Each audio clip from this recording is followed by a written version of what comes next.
Have you ever wondered what freedom really sounds like? For some, it's the ocean. For others, the wind. But for one man locked away behind concrete and steel, it was the sound of wolves howling beyond the fence. Hi, my friends. Before we begin, tell me if you were trapped somewhere for years, what would your sound of hope be? Write it below in the comments, because today, I'll tell you the story of a man who found redemption through the wildest voices of the forest. And what happened next shocked everyone. Snow was falling hard that night over the Bitterroot Mountains of Montana. The prison stood like a gray scar against the endless white. Electric fences buzzed faintly, half buried in snowdrifts. Inside in cell block C, Ethan Reyes sat alone on his bunk, hands numb, eyes fixed on the frost climbing his window bars. Then it came again. A distant, trembling howl. Not one, but many. A chorus carried through miles of frozen air, so raw it made the metal walls hum. Ethan froze. For months, those howls had been his clock, his company, his reminder that something still lived beyond these walls. Every night they came. Every night he listened. At first, the guards thought it was a nuisance, but soon the howls became a legend inside the prison. Some said the wolves were cursed spirits of lost men. Others whispered they were calling to Ethan alone because only he ever answered.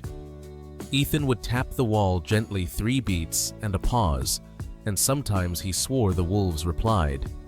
He didn't know it yet, but those howls would soon save his life and change how he saw freedom forever. The Bitterroot Mountains rise like frozen teeth above the western edge of Montana, and right at their base, where the pines grow so dense that even moonlight struggles to pass, sits an old correctional facility half forgotten by the world. Inside those walls lives Ethan Reyes, inmate number 21497. He wasn't a violent man, just a man who made one terrible decision that cost him everything. His freedom, his family, his name. Before prison, Ethan worked as a systems technician at a security firm in Missoula. He once believed in control, in order in lines that separated right from wrong. But in one desperate moment, he crossed that line, altering data to protect a co-worker from losing her job.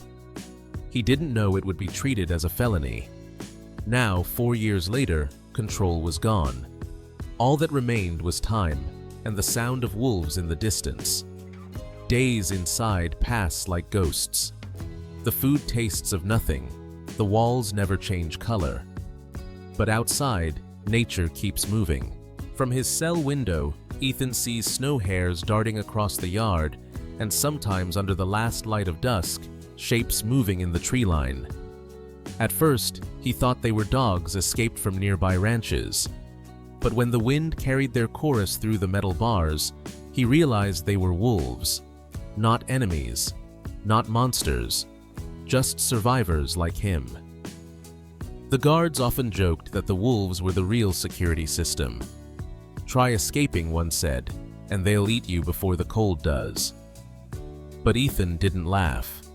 He wondered what it felt like to run free to lead your pack through snow with no one to answer to. Every evening when lights went out at 9:30 p.m., he'd sit on his bunk listening. He started noticing patterns. 1 long howl, 2 short ones, a pause, then the chorus of the rest. He began tapping the rhythm on the wall with his knuckles. At first it was just to pass time, then it became something else. He started writing those rhythms down like music, page after page filled with dashes, dots, and notes. To anyone else, it looked like nonsense. But to Ethan, it was the only conversation he had left in the world. Winter deepened. The snow piled high enough to hide the lower fence lines. When morning came, guards would find paw prints near the perimeter, sometimes circling, sometimes stopping exactly opposite Ethan's window. He wasn't sure if it was the same pack each night, but there was one howl he recognized, lower, steadier, closer.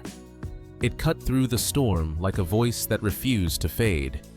He named that one Echo. Echo's calls came like clockwork, always after lights out, always in threes. And slowly, Ethan's nightly taps began to match it.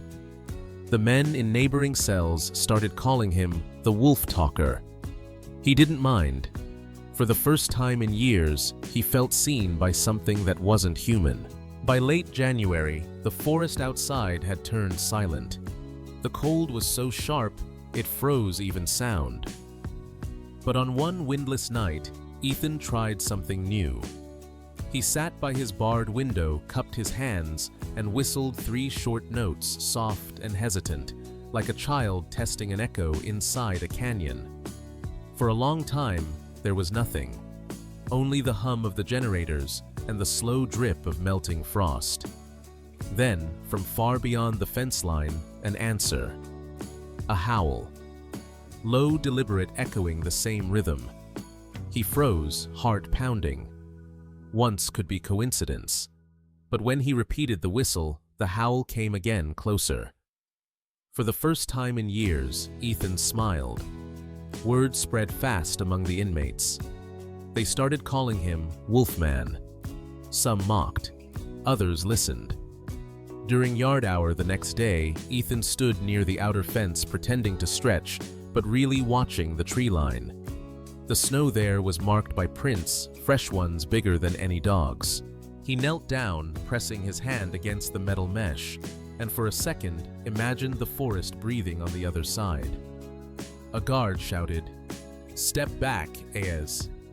He did, but in that moment he saw something move between the trees. A flicker of gray, a pair of eyes, and then nothing. That night, he tapped on the wall again, 2 slow knocks, one quick. Somewhere faint and distant, a single howl answered. It wasn't imagination anymore. It was communication. Weeks passed. The routine deepened, tap, whistle, wait, reply. Even the guards began to notice the strange timing, but no one could prove anything. Ethan began writing down times and sequences, when the moon rose, when the wind changed, how long between the first howl and the reply. He wasn't just listening anymore, he was learning. One evening, as dusk settled pink over the snow, he saw movement again. This time clear. A young gray wolf stood at the forest's edge, head lifted, tail steady, watching him through the fence. Ethan whispered, "You're the one, aren't you, Echo?" The wolf tilted its head, then gave a short single howl as if confirming its name. From that night on, Echo always came first, and Ethan always waiting. Inside, Ethan began to change. He ate slower, spoke less, observed more. He felt connected to something beyond walls and locks, a rhythm older than any language he'd ever known. The other inmates noticed too. One asked, "You think they know you're there?" Ethan smiled. Maybe they don't see a prisoner. Maybe they just hear another lost voice. Night after night, Ethan sat awake waiting for Echo's call, answering with his own rhythm, metal tapping, breath, heartbeat. But nature has its own clock. And soon, a storm began to brew beyond the mountains, one that would test this fragile bridge between man and wild. By early February, the weather turned cruel. Montana's winter stopped pretending to be beautiful. It roared back like a beast, devouring the mountains in white. Snow came sideways, not falling, but flying sharp enough to cut skin, thick enough to erase the horizon. The Bitterroot facility went on emergency lockdown. Generators hummed, radios crackled with static. Inside cell block C, Ethan pressed his ear to the wall, listening through the storm. No howls tonight, no rhythm, just the hiss of wind and the groan of steel. He whispered into the cold, "Where are you?" Echo. But only silence answered. The storm raged for days. Snow swallowed roads. Power lines snapped like thread. Even the prison's heating failed. Men wrapped themselves in thin blankets, their breath forming clouds in the dark. Then, one midnight, the lights died completely. Every sound vanished except the wind. In that black silence, Ethan felt something he hadn't felt in years: fear. Not of death, but of vanishing unseen, unheard. He tapped the wall 3 short beats. No reply. He tried again. Nothing. Hours passed. The cold bit deep. He curled on his bunk, shivering.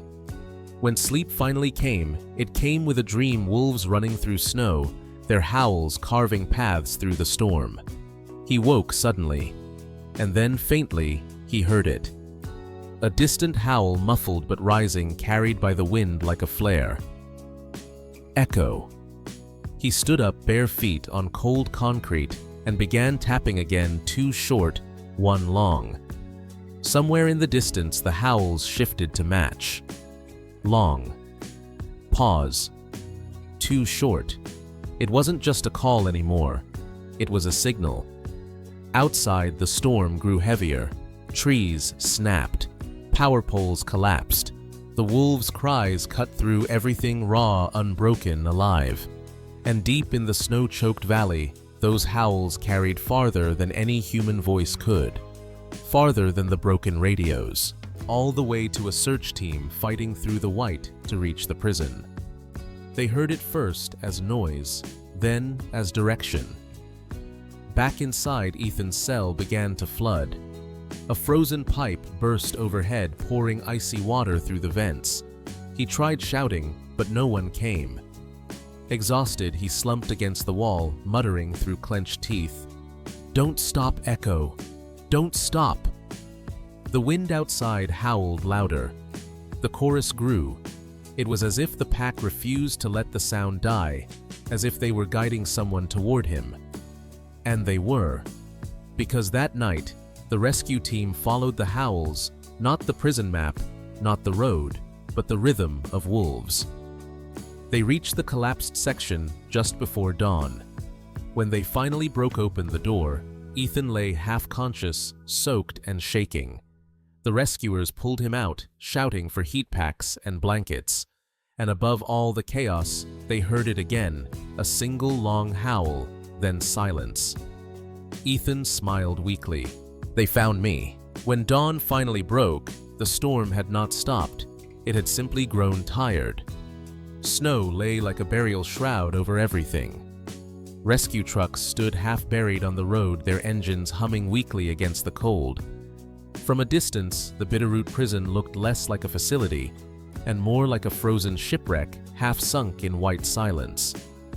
The search team, guided by faint GPS signals and the pattern of howls, moved toward the northern sector.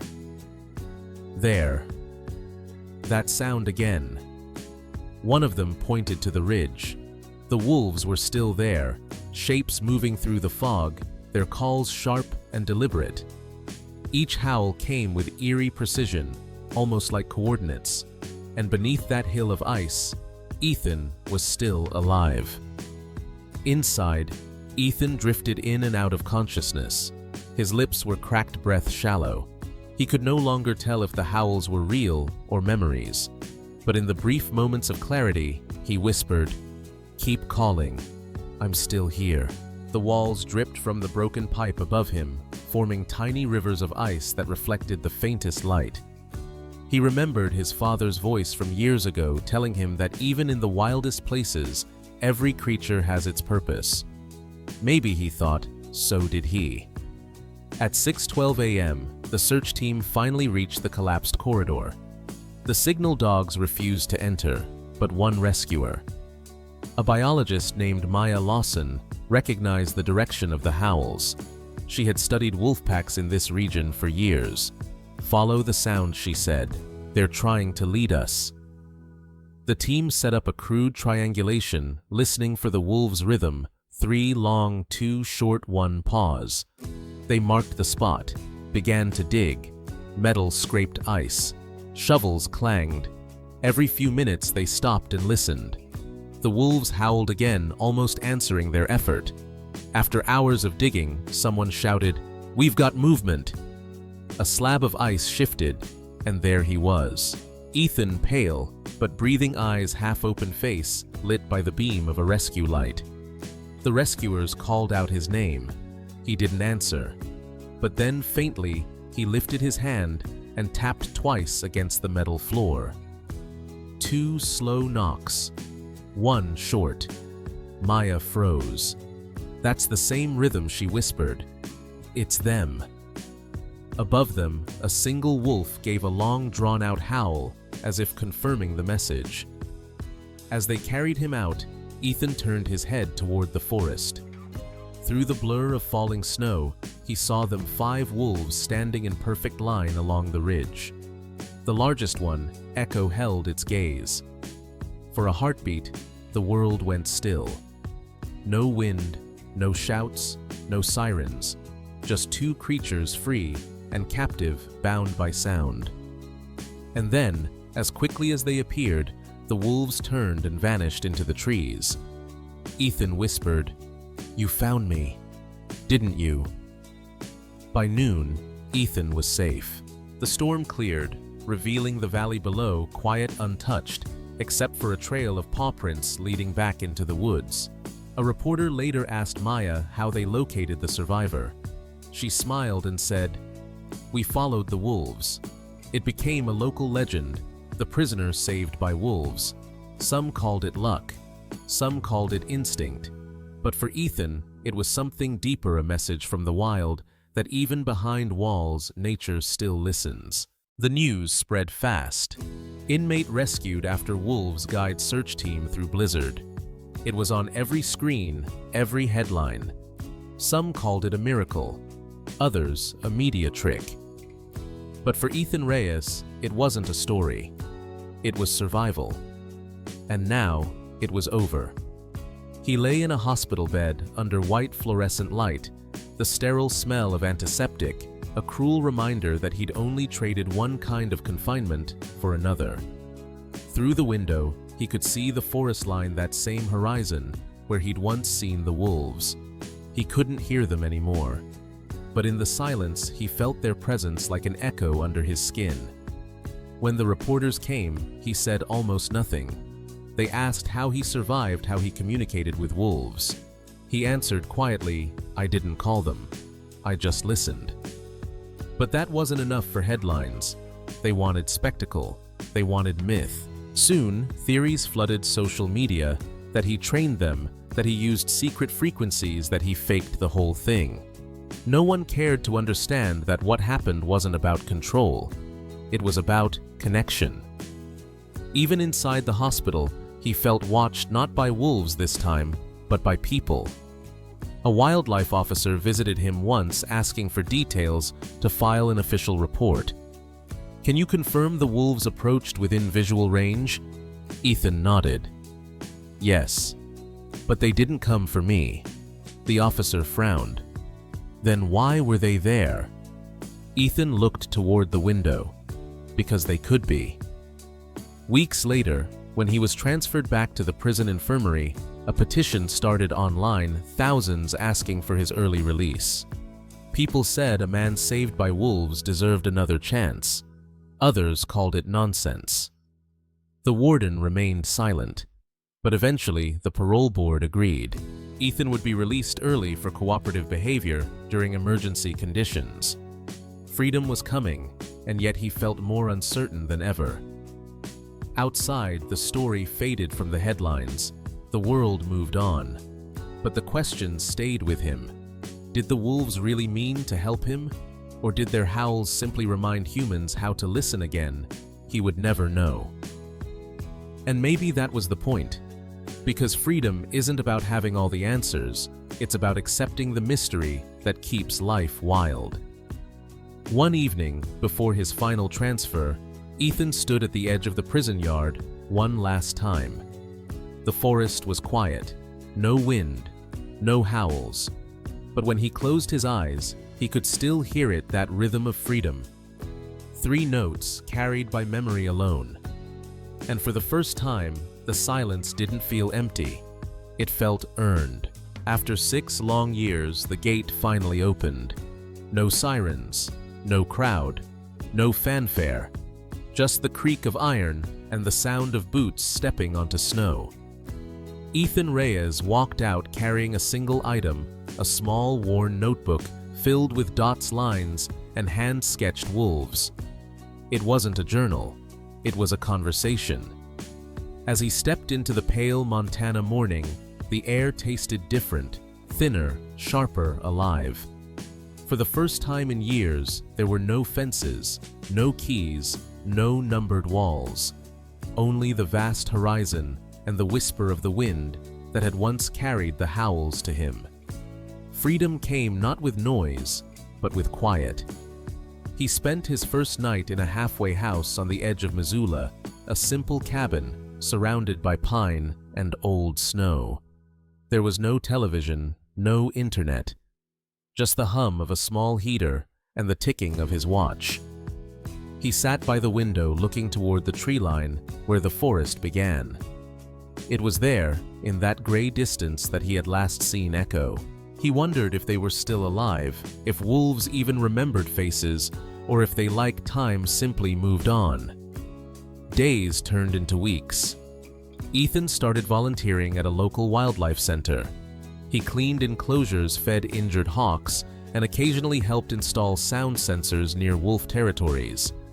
Every time the speakers played a recorded howl, his heart tightened. It wasn't Echo's voice, but it was close enough to remember. The center director once asked him, "Why wolves?" He smiled, "Because they listen without judgment." One afternoon, he drove north back to the road that bordered the Bitterroot Range, the same road where his story began. The prison was still there now, half empty and quiet, a shadow behind wire and snow. Ethan parked near the edge of the forest, not too close, not too far. He didn't plan to stay long. He just wanted to listen one last time. He stepped out, the snow crunching under his boots, and looked toward the ridge where the wolves once stood. For a moment, there was only silence. Then, like an answered prayer, a distant howl drifted through the wind. Low, steady, familiar. He laughed softly, the sound breaking in his throat. "You're still there," he whispered. The howl came again, this time joined by others. A chorus that rolled down the valley, the same rhythm he'd once tapped on cold metal. He took out his notebook, opened to the final blank page, and wrote just 2 words: "Still here." Then he closed it, tucked it inside his coat, and turned to leave. But before he stepped away, he looked back one last time. A single wolf stood apart from the others, dark gray, strong, unflinching. Echo. The wolf raised its muzzle and howled once more, a call that needed no answer. And for the first time, Ethan didn't tap back. He simply listened and smiled. As the sky dimmed into dusk, the snow began to fall again, soft, silent, endless. Freedom. Ethan realized wasn't about leaving a place. It was about returning to it without fear. The wolves vanished into the forest. He drove away in the opposite direction, but their song followed him all the way home. Months passed since Ethan's release. Life outside the walls wasn't easy. Freedom rarely is. He found work as a maintenance assistant at the Montana Wildlife Rehabilitation Center, the same place that once helped coordinate wolf tracking after the Bitterroot storm. It wasn't glamorous. Most days meant cleaning cages, mending fences, and hauling bags of feed. But for Ethan, every sound, the flap of wings, the crack of ice, the call of distant ravens was a reminder. You're still part of something alive. He no longer searched for Echo's howl. He searched for meaning in the silence between them. On weekends, he joined a biologist team on field recordings. They hiked through frozen valleys with portable microphones, documenting natural soundscapes for conservation studies. The first time he heard a howl through the recorder's headset, he froze, not out of fear, but recognition. The tone was different, older, but the pattern was the same. 3 short calls, A pause. Then one long note that seemed to stretch across the mountains. He smiled quietly. Still listening, he whispered. The center's director, Maya Lawson, the same biologist who led the rescue years ago, approached him after a field trip. "You've got good instincts," she said. "You read the land, not just the map." Ethan nodded. "I had good teachers," he replied. She smiled. "You mean the wolves?" He shrugged. "Maybe. Or maybe it was the silence between us." Over the next few months, Ethan helped install motion-triggered cameras in remote canyons. He grew to understand how fragile the balance was, how easily a highway, a fence, or a rumor could destroy years of progress. Once a rancher stopped him on the road, angry about livestock losses blamed on wolves. Ethan didn't argue. He listened, just like the wolves had listened to him. When the man finished shouting, Ethan quietly said, "They're not the enemy. They're just trying to survive the same winter we are." The rancher didn't reply, but he didn't shout again either. Over the next few months, Ethan helped install motion-triggered cameras in remote canyons. He grew to understand how fragile the balance was, how easily a highway, a fence, or a rumor could destroy years of progress. Once a rancher stopped him on the road, angry about livestock losses blamed on wolves. Ethan didn't argue. He listened, just like the wolves had listened to him. When the man finished shouting, Ethan quietly said, "They're not the enemy. They're just trying to survive the same winter we are." The rancher didn't reply, but he didn't shout again either. In time, Ethan became more than a worker. He became a bridge between fear and understanding, between the human world and the wild one. He started giving small talks at local schools, showing photos of wolves, telling kids how each pack worked like a family, how loyalty, not violence, defined their nature. The children listened wide-eyed. When one girl asked, "Were you ever afraid of them?" he smiled. At first. But sometimes what we fear most is what can teach us how to heal. Every night before leaving the center, Ethan would stop by the edge of the enclosure, not too close, just enough to see the shadows move among the trees. He'd whisper softly, "Good night, Echo," wherever you are. Sometimes the wind carried no reply. Sometimes it carried something that sounded almost like one.